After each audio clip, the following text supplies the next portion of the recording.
Atëherë përshëndetje për juve në studio, jam në lagjën Tavnik të komunës së Mitrovicës. Në fakt është pothuaj se nëse mund ta quaj të paqartë se çfarë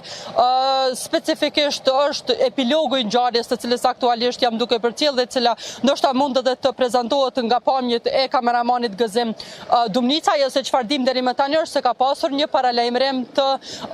se në njërën prej kafeneve këtu në lagjën Tavnik do të vije kryeministri në detyrë Albin Kurti dhe kësaj ka pasur edhe forca goxha të shtuara të policisë së Kosovës, përfshirë këtu edhe ato të mbrojtjes së afërt të kryeministrit në detyrë Albin Kurti. Megjithatë, prej asaj se çfarë kemi mund të marrim vesh dhe prej asaj se çfarë mund të raportohet është që në kafenin ku është planifikuar që të mbahet një tubem i kryeministrit në detyrë Albin Kurti me shumë gjast me simpatizantë e partisë që ai drejton, ka pasur edhe një grup tjetër i cili ka kundërshtuar vizitën në këtë rast këtë takim të kryeministrit në detyrë Kurti. Një numër goxha i madh, mund të them ndoshta me 10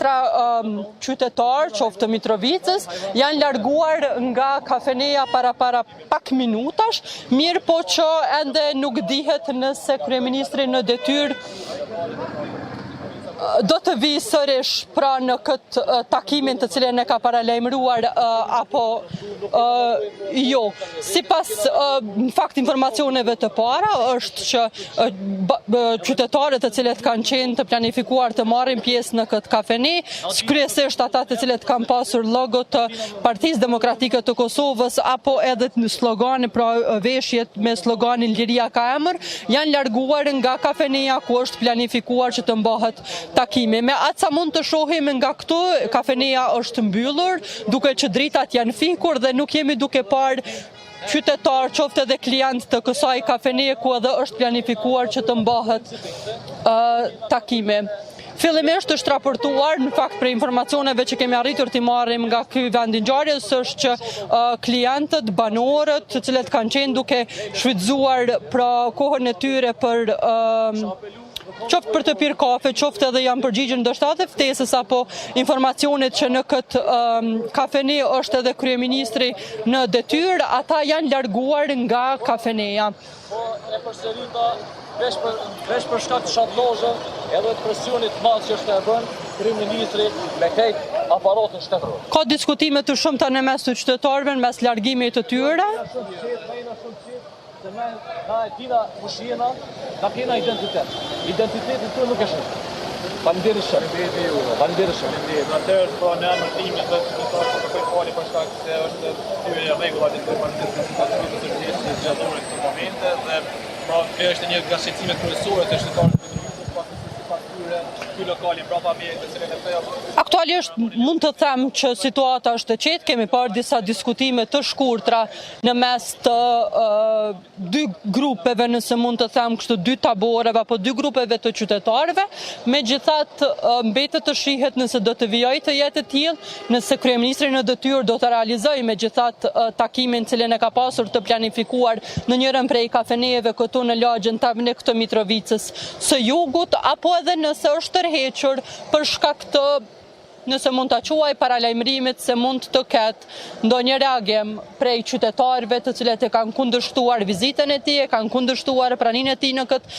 kafene, apo edhe ndoshta nuk janë pajtuar që një takim i tillë të mbahet pikërisht në ditën e zgjedhjeve dhe vetëm disa metra larg njërës prej qendrave të votimit, pra larg Universitetit të Mitrovicës. Do të vazhdojmë të qëndrojmë në lagjën Tavnik dhe të shohim se cila do të jetë situata, si do të përmbyllet kjo situatë, paksa e tensionuar nëse mund ta quaj të tillë. Dhe të presim nëse kryeministri në detyrë zotri Albin Kurti do ta realizojë vizitën e paralajmëruar.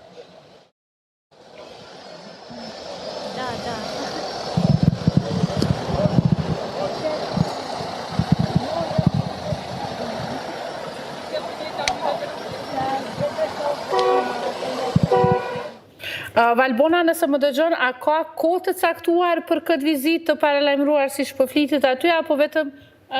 është duke u folur për pa ditur sakt? Ngjarjes situatës që e përmenda.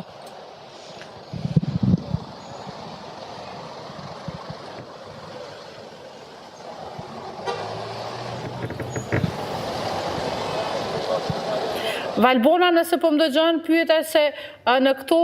që po raporton dhe po flitet për këtë vizitën e zotërit Kurti, a është përmendur një orë e caktuar kur ai mund të jetë aty, apo vetëm po flitet që mund të ketë një vizitë?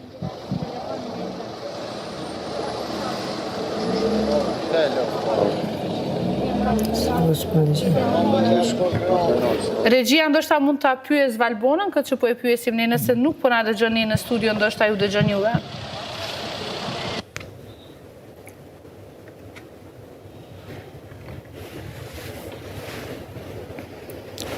Ndërkohë ne po vazhdojmë të i shohim pamje direkte që po na i sjell kameramani ynë nga atje, pra e kemi ekipin dhe vazhdimisht Valbona sot ka raportuar për shumë parregullsi që ka ndodhur në Vushtrri dhe në Mitrovic. Valbona, nuk e di apo më dëgjon? Ketë ndonjë orë të caktuar, në fakt nëse ka ndonjë orë të caktuar, gjithçka ka qenë gati për pritjen e kryeministrit, përfshirë edhe aspektin e sigurisë, po ashtu edhe sigurimin e perimetrit,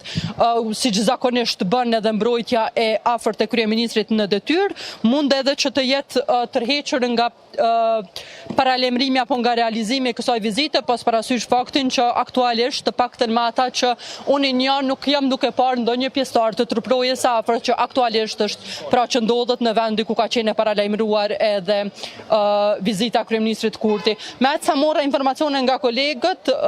ata që janë larguar pra prej kafenes, pronari i kafenes e ka mbyllur komplet kafenen ku ka qenë planifikuar që të mbahet takimi i kryeministrit në detyrë Albin Kurti, me qëllimin e vetëm që të shmang incidentet e mundshme, incidentet eventuale që mund të ndodhen ndërmjet dy grupeve të caktuara, pra grupi i cili e ka pritur kryeministrin në detyrë që të jetë në lagjën Tavnik dhe grupi tjetër i cili e ka kundërshtuar praninë e tij, vizitën e tij në këtë kohë. Faleminderit shumë Valbona, besoj do të na informosh nëse do të jesh aty sërish, ne jemi këtu direkt dhe do të vazhdojmë pastaj edhe kolegët tonë. Besa, si e sheh këtë? Po, si duket kjo gara në Mitrovic dhe Mitrovica është shumë e rëndësi për lëvizjen vetëvendosje, ka pas një fokus të shtuar atje dhe sigurisht pala tjetër e ka kundërshtin. Por përderisa janë në këto suaza, do të thotë që mos të tejkalohet ai kufiri i caktuar, jemi në rregull, mund të ketë pak tensione të vogla. Gjatë bisedave më përpashme në studio këtu kur kemi komentuar për zgjedhjet nacionale, e kam thënë që edhe fakti që nuk po arrihet me u kriju qeveria, edhe nuk po bëhen koalicione, ka qenë shumë i lidhur me zgjedhjet lokale. Si duket këto zgjedhjet lokale, të gjitha partitë i kanë shikuar si një test, se cila mbas rezultatet që ka pas në zgjedhjet qendrore ka qenë e zhgënjur, po themi se cila palë. Lëvizja vendosje që nuk e ka fitu njësoj 51%, PDK që ka fitu relativisht, por nuk ka bërë ma shumë, LDK që ka fitu pak, por jo aq sa ka pritur. Po thuaj se gjithë një farë kanë qenë në situatë se edhe nuk kanë pas guxim as me marrë vendime për si themi bashkëpunim politik për formimin e institucioneve, duke prit rezultatet e këtyre zgjedhjeve lokale. Nga kjo shihet që sado që zgjedhjet lokale normalisht nuk ishte dashur me prodhu tensione të këtilla, për shembull, sepse janë thjesht zgjedhje që janë për qytetarët e atij vendi që kanë bëjnë me jetën e qytetarëve, nuk do duhet ta kishin, si më thon, atë peshën që po e shohim që e kanë për subjektet politike, por për shkak që janë të lidhura me një farë lloj matjeje për ta, për nivelin, për ndikimin, edhe me parashikimet që kjo matje pastaj mund të ketë në zgjedhjet e ardhshme eventuale që mund t'i kemi në 10 orë ose ma vonë. Për shkak se madje sot në prononcimin e pas votimit të kryetarit të LDK-s, Lumira Abdi Gjiku, ai tha që ne nga nesër shikojmë të zgjedhjet e ardhshme nacionale.